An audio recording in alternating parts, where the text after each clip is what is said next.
Maharashtra Goa bar council निवडणुकीसाठी advocate Suhas आहेर यांना विविध क्षेत्रातील मान्यवरांच्या शुभेच्छा. संगमनेर प्रतिनिधी.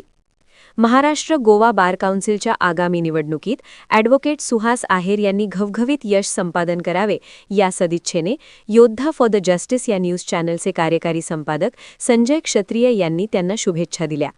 यावेळी संजय क्षत्रिय यांनी ॲडव्होकेट सुहास आहेर यांच्या व्यक्तिमत्वाचा गौरव करताना ते संगमनेर बार असोसिएशनचे माजी अध्यक्ष, शिर्डी साई संस्थानचे माजी विश्वस्त, एक आदर्श, निर्भीड व अजतशत्रू व्यक्तिमत्व असल्याचे नमूद केले.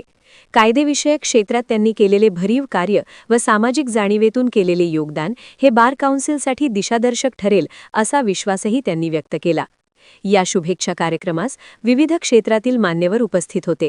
यामध्ये संजय गांधी निराधार योजनेचे पदाधिकारी व 2 वेळेस नगरसेवक गजेंद्र अभंग, पेपर विक्रेते सतीश आहेर, लँड डेव्हलपर श्याम वाळझडे, सुप्रसिद्ध सोनार सुधीर वडनेरे, ॲडव्होकेट प्रसाद भडांगे, हरीश सरडा, टी सेंटरचे मालक मुर्तड, मेडिकल असोसिएशनचे सचिन पानसरे तसेच शिवसेनेचे माजी नगरसेवक कैलासदादा वाकचौरे यांचा समावेश होता. सर्व मान्यवरांनी ॲडव्होकेट सुहास आहेर यांच्या निवडणूक विजयासाठी शुभेच्छा देत कायदेव्यवस्थेच्या बळकटीकरणासाठी त्यांचे योगदान भविष्यात अधिक व्यापक ठरेल असा विश्वास व्यक्त केला.